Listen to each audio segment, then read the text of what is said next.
Hello everyone and welcome back to another blockchain video. In this video we'll talk about the Ethereum blockchain. In the previous episode we've discussed about the Bitcoin blockchain. Now I want to focus on how to build applications that run on the blockchain.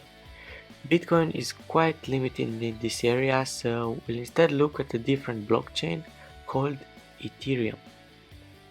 In addition to sending cryptocurrency, Ethereum allows developers to create decentralized applications or dapps that run on the blockchain. Ethereum achieves this with smart contracts, which are basically programs that run on the blockchain. So let's see how these apps work. Normally, when you use a web application, you use a web browser to load the web page that talks to a central web server over a network. All of the code for this app lives inside this central server, and all the data is stored inside the central database. Anytime you use this application, you must interact directly with the central server. This presents a few problems. The application creators could change the application code on the server or the database at any time because they have full control.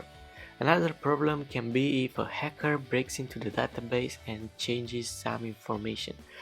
We can eliminate these problems by using a blockchain instead. So, what is a blockchain? Well, all of the backend code for the application will be made up of smart contracts.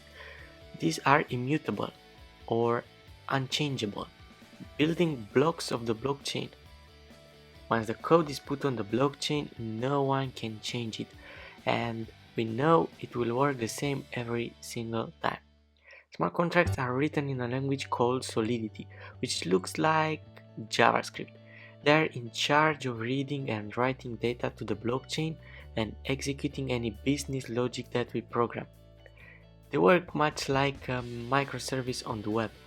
Also, they are called smart contracts because they represent an unchangeable digital agreement.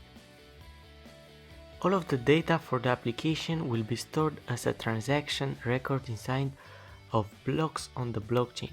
As we saw earlier, each node on the network maintains a copy of this data to ensure that it is secure and unchanged.